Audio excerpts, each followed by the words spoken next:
ভারতের ব্যাপারে আপনারা যে নীতি নিয়েছেন আমরা তাকে সমর্থন করেছি, কারণ অভ্যুত্থান রায় দিয়েছে ভারত কেন দুনিয়ার কোন দেশের সামনেই বাংলাদেশ আর মাথা নত করবে না।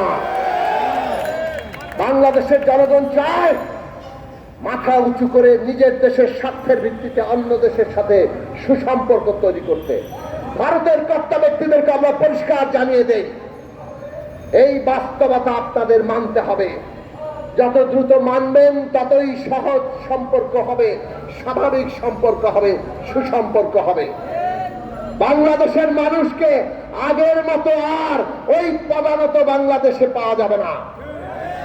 শেখ হাসিনা যেভাবে পদানত বাংলাদেশ তৈরি করেছিল, মানুষ অভ্যুত্থান করে শেখ হাসিনা থেকে দেশ থেকে বিতাড়িত করে বাংলাদেশের মাথা উঁচু করে দাঁড় করিয়ে দিয়েছে। এই মাথা উঁচু বাংলাদেশ তার নাগরিকরা মর্যাদা পাবে। কাজেই সীমান্তে এতদিন যেভাবে গুলি করে ফেলানি সহ আমাদের দেশের নাগরিকদের আপনারা হত্যা করেছেন, যেভাবে ফেলানির লাশ ঝুলেছিল, মনে হচ্ছে বাংলাদেশ ঝুলে আছে, ওই অবস্থার মেনে নেওয়া হবে না। এখনো সীমান্তে হত্যাকাণ্ড হচ্ছে।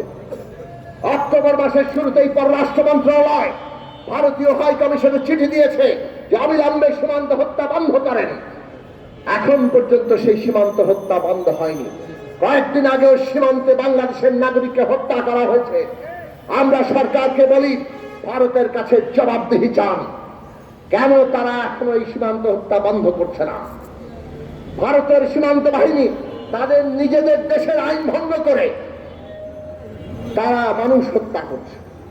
তারা নানান অভিযোগ করে যে চোরাচালানি হয়, অপরাধ নাকি তারা করছে। তো ভারতে যাদের অপরাধ করে তাদেরকে কি দেখা মাত্র গুলি করা হয়? এটা কোন দেশের আইনে আছে? কাজেই কেউ যদি অপরাধ করে সেই অপরাধের বিচার যে কোনো দেশেই আছে। অপরাধের বিচার না করে অপরাধীকে গুলি করে হত্যা, আসলে এগুলো তার মানে হচ্ছে তারা হত্যা করতে চায়। এই চোরাচালান কিংবা অপরাধ একটা অজুহাত মাত্র। কাজেই বাংলাদেশের মানুষ কোনোভাবেই এই সীমান্ত হত্যা মেনে নেবে না। সরকারকে সেই অবস্থান দৃঢ়তার সাথে নিতে হবে এবং এটা বাস্তবায়ন করতে হবে। বন্ধুরা আমার,